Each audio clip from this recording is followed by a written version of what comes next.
சரிங்க சார், டெல்லியில் நடக்கிற போராட்டத்தை பத்தி பேசிட்டோம். கடந்த 5 வருஷமா ஒரு போராட்டத்தில் கூட வந்து பங்கேற்காத நடிகர்கள்லாம் நேற்று வந்து தன்னெழுச்சியா முன் வந்து போராட்டம் நடத்துறாங்களே சார். பார்த்தா நீனும் சாவலையா? இதுக்கு முன்னாடி போராட்டத்தில் 5 ஆண்டுகளா பங்கேற்று இருந்தா படம் ரிலீஸ் ஆகுது, தேட்டர் கிடைக்காது, நீ இப்ப ஏற்பாடு பண்ணுவியா? சரியில்லாதவனை பார்த்தா விளைவிக்க நமக்கு இருக்கடா வம்பு, இருக்கடம் தெரியாம இருண்டு போயிரும்டா.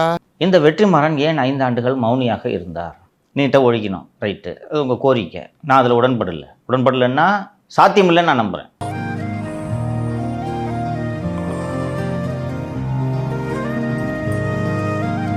இதற்கு முன்பு ஒரே கையெழுத்து போட்டு நீட்டை ரத்து செய்வோம் என்று அதிகாரமே இல்லாமல் ஒரு பச்சை பொய்யை சொன்ன ஒரு ஃப்ராடு கூட்டம் 5 வருஷமா ஆட்சி பண்ணிட்டு இருந்துச்சு.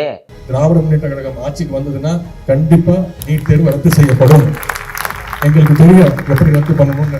எங்க சொல்லு, முதல்ல அவரை பேச சொல்லுங்க. அப்ப நீ மனப்பாடம் பண்ணல. அந்த 5 ஆண்டுகளில் நீட் தொடர்பான தற்கொலைகள் நடக்கவில்லையா? நடந்துச்சுல்ல? அப்போது நேற்று மேடை ஏறி முழங்கிய பிரபலங்கள் ஃப்ராடுகார பசங்களா, கையெழுத்து போட்டு ரத்து பண்ணுவேன்னு சொல்லிட்டு ஆட்சிக்கு வந்தீங்களே, எங்கேயா ரத்து பண்ணீங்க?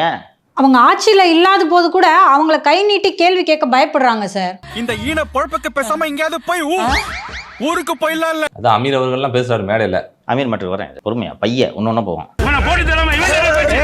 இவன் சல்லா குட்டிடா, இவனை இங்கெல்லாம் வெட்டக்கூடாது, தூக்கின்னு போய் அவன் முன்னாடி வச்சுதான் இவனை செய்யணும். தூக்கு. ஏன் வெற்றிமாறன் பேசவில்லை என்றால் விடுதலை 1 மற்றும் 2 வந்திருக்காது. 2 திரைப்படங்களையும் வெளியிட்டது யார்? Red giant. அதனாலதான் நீங்க பேசலன்னு நான் சொல்றேன். அப்ப எல்லாம் பொத்திக்கிட்டு இருந்துட்டு அவட்ட போய் பாக்ஸிங் புரிய வெக்கபாடல உனக்கு. 27லேருந்து நீட்டு வரப்போது நீங்க போராட்டம் பண்றீங்கன்னா நான் புரிஞ்சுக்கிறேன். அண்ட் மார்க்சிஸ்ட் கம்யூனிஸ்ட் கட்சியின் செயலாளர் அன்பு தோழர் சண்முகம் சொல்கிறார், போராட்டங்களை ஒடுக்கினால் ஆதரவு குறித்து நாங்கள் மறுபரிசீலனை செய்வோம். இரு உங்க அப்பனுக்கு போன் பண்றேன், அப்ப தெரியும். சரி, எனக்கு ரொம்ப பயமா இருக்கு அங்கிள், சொல்றா பாயா லூசு. பாலனி இல்லத்துல போராட்டம் நடக்குது. சரி, நடத்திட்டு போங்க, அது திமுக காரன்ட்ட பிச்சை எடுத்து கட்டின பில்டிங். ஆதரவை வாபஸ் பெற வேண்டிய நிலைக்கு எங்களை தள்ளிடாதீங்க அப்படின்னா நீங்க எல்லாம் உண்மையிலேயே சோறு தான் திங்கிறீங்களா? 5 வருஷமா திமுகவுக்கு ஆதரவு கொடுத்தீங்களே, நிபந்தனையற்ற ஆதரவு. இவன் என் தலையில சாணியை கரைச்சி ஊற்றி விளக்க மாத்தாலே அடிச்சாலும், ஏன் நடுத்தருவில் அம்மனமா ஓட விட்டாலும் இவனை விட்டு நகர மாட்டேனே. இந்த இடத்தை விட்டு போனேன்னு வச்சுக்க, சோத்துக்கு தான்.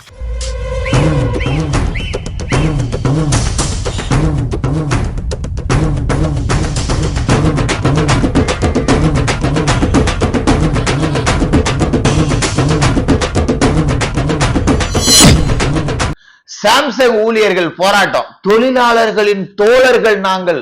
தொழிலாளர்களுக்கு ஒண்ணுன்னா எங்க சிவப்பு துண்டுலயே ரத்தம் துடைக்கிற அளவுக்கு நாங்க மறுபடி கைகாலெல்லாம் நாங்களே அறுத்துக்கோன்னு பேசக்கூடிய கபோதிங்க சாம்சங் ஊழியர்களோட அந்த கோரிக்கை நிறைவேறாமலேயே போய் முதலமைச்சருக்கு நன்றி தெரிவிக்கிறாங்க போறக்கூடிய போராளிகளை கூட்டு வந்து. வெக்கமா இல்ல? அன்னைக்கு நீங்க சொல்லிருக்கணும் திமுக கூட்டணியில இருந்து விலகிறோம். நீ நல்லா இருக்க மாட்டடா, நல்லாவே இருக்க மாட்டடா, நாசமா போனவன் கம்யூனிஸ்ட். ஐயோ, நான் எதனா சொல்றேன். இவங்க 5 வருஷமா இவங்க பொழைச்ச மானங்கட்ட பொழப்புக்கு இன்னைக்கு திடீர்னு ரோசம் வந்த மாதிரி நாங்க ஆதரவு வாபஸ் வாங்குற நிலைமை வந்துடும். உனக்கெல்லாம் வெக்கமே இல்லையாடா? சோறு தானே திங்கிற. எரிச்சல் வருது இவனை, நான் கெட்ட வாரத்துல திக்கி போயிருவேன். அப்புறம் பெத்தம் கொதிக்குது உன்னை பார்க்க. சரி, போராட்டம் பண்ணுங்க. என்ன போராட்டம் பண்றீங்க? ரயில் மறியல், சாலை மறியல். நான் பஸ்லயோ ட்ரெயின்லயோ போயிட்டு இருக்கேன்னா என்ன 5 மணி நேரம் நிக்க வச்சிங்கன்னா நான் துன்பப்படுறதே ஒரு அரசு வேடிக்கை பார்த்து கொண்டிருக்க முடியுமா? நான் பரவாயில்ல, அட்ஜஸ்ட் பண்ணிக்குவேன். வயதானவர்கள், பெண்கள் பயணம் பண்றாங்கல்ல, பொது போக்குவரத்துல பயணம் பண்றவங்க ஏழைங்க தானே. நீங்க ரோட்டை மறிச்சிட்டு உட்காருவீங்க. லாஸ்ட் சான்ஸ் இன்டர்வியூ வந்திருக்கு சார், இந்த வேலையும் கிடைக்கல, தற்கொலை தான் பண்ணிக்கணும். ஐயா, உங்க கால புடிச்சு கெஞ்சி கேக்குறேன் ஐயா, வண்டி எடுக்க சொல்லுங்க ஐயா. ஐயா, எப்படிங்க கால கலக்குறாருங்க? அவர் ஆஸ்பத்திரிக்கு கொண்டு போறோம் ஐயா. என்னமா செய்யட்டும், முன்னால நிக்கிற வண்டியெல்லாம் போனா தானமா நாங்க வண்டி எடுக்க முடியும். கலெக்டர் ஆஃபீஸை முற்றுகையிடுறேன்னு போவீங்க. இது ஒரு அரசு, போய் முற்றுகையிடுங்கப்பா, போய் உள்ள போய் பயில கையில் கொளுத்துங்க என்று வேடிக்கை பார்த்து கொண்டு இருக்க முடியுமா? லா அண்ட் ஆர்டர், பப்ளிக் ஆர்டரை மெயின்டைன் பண்ண வேண்டியது ஒரு அரசின் தலையாய கடமை. எதுக்கு எடுத்தாலும் போராட்டம் சொல்லி போயிட்டா தமிழ்நாடு வந்து சுடுகாடு ஆயிடுங்க. ஸோ தோழர் சண்முகம் சொல்லுகிறார் அல்லவா, போராட்டத்தை ஒடுக்கக்கூடாதுன்னு. ஓரமாக போய் போராட்டம் நடத்துங்க, யாருமே ஒடுக்க மாட்டாங்க. ஏனென்றால் நீங்கள் நடத்தும் போராட்டத்துக்கும் தமிழகத்துக்கும் சம்பந்தம் இல்லை. ஏன் இப்படி நான் சொல்கிறேன் என்றால், தமிழ்நாடு அரசு என்ன சார் பண்ண முடியும்? இதற்கு முன்னாடி இருந்த அரசு 2-3 தீர்மானத்தை போட்டு அனுப்பிச்சிட்டு அப்பாடி எங்க வேலை முடிஞ்சிச்சுப்பா. I don't care. நான் மட்டுமல்ல, நீங்கள் ஒவ்வொருவரும் ஐ டோன்ட் கேர் என்று சொல்லி நகர வேண்டும். தோழர் ரஞ்சித் அவர்களும் தோழர் அறிவு அவர்களும் நீட்டை ஒழிக்கிறோம் என்று 1.5 கோடி பேரிடம் கையெழுத்து வாங்கி அந்த கையெழுத்தை வீதியில் வீசி எறிந்தார்களே, அன்னைக்கு துடித்தீர்களா, கொதித்தீர்களா? இன்னைக்கு வந்து நீங்க நீட்டை ரத்து பண்ணுங்க, நாங்க போராட்டம் நடத்துவோம், ஒடுக்குகிறார்கள் இந்த போராட்டத்தை என்று பேசுகிறீர்களே. உனக்கெல்லாம் மானம், சூடு, சொரணை, ஈனம் எதுவுமே கிடையாதா? சோறு தானே திங்கிற? என்னையா ஒடுக்குனாங்க உங்களை? திமுக ஆட்சியில் இப்படி மேடை போட்டு பேசிருக்க முடியுமா உங்களால? இந்த ரஞ்சித்தை பார்த்து நான் உனக்கு கேட்குறேன், ஆம்ஸ்ட்ராங் உடலை சென்னையில் புதைக்க முடிஞ்சா உங்களால? கத்தி கூச்சிங்க, அதோட அமைதி ஆயிட்டாரு. ஏன் அவ்வளோ தூரத்தில் கொண்டு போய் வச்சிருக்கீங்க? 3/4 நாள் ஆயிடுது போயிட்டு வர்றதுக்கு, ரோடே இல்லை. அன்னைக்கு அந்த அரசை ஏன் சார் கண்டிக்கல? சத்தமா பேசுங்க. பேச முடியாது, ஏன்? ஆக்சிடென்ட் ஆகிக்குதுமா, முடியல. நீங்க அவரை அடிக்கிறீங்களா? சத்தமா பேசுங்க. பேச முடியாது, ஏன்? ஆக்சிடென்ட் ஆகிக்குதுமா. இது ஆக்ஷன் மேடம். பார்த்துக்கமா மேடம், இது ஆக்ஷன். 2 தடவை சிபிஐக்கு போக கூடாதுன்னு சொல்லிட்டு உச்சநீதிமன்றத்துக்கு போனாங்களே தமிழக அரசு, அன்னைக்கு நீங்க இந்த போராட்டத்தை பண்ணியிருக்கணும்ல. எதற்காக ஆம்ஸ்ட்ராங் வழக்கை சிபிஐக்கு மாற்றக்கூடாது என்று இந்த அரசு மேல்முறையீடு செய்கிறதுன்னு அன்னைக்கு வள்ளூர் கோட்டத்தில் ஆர்ப்பாட்டம் நடத்த அனுமதி கேட்டீங்களா? நீலம் பண்பாட்டு பையத்தின் சார்பிலேயே ஏன் கேட்கவில்லை?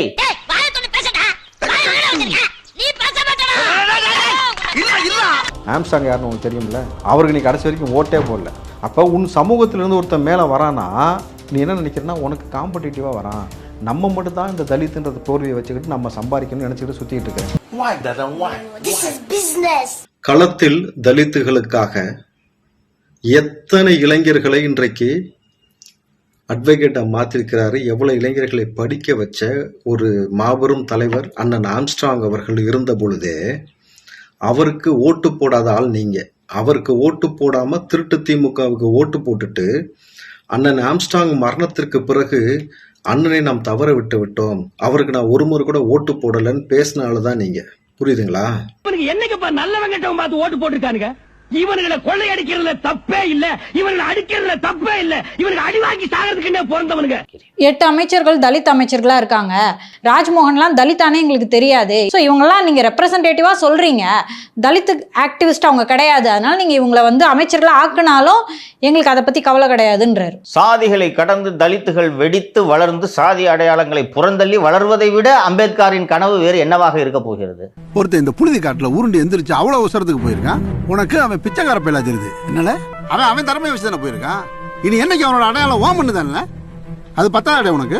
தாவேக அரசுக்கு ஒரு பெருமை இருக்குல்ல, 8 தலித்துக்களை அமைச்சராக்கியிருக்காங்க. இதெல்லாம் ஜஸ்ட் ரெப்ரசன்டேட்டிவ்ங்க, இது பெரிய மாற்றமாவோ புரட்சியாவோ நான் பார்க்கலன்றாரு. பார்க்காதீங்க, நான் பார்க்குறேங்க, மக்கள் பார்க்குறாங்க.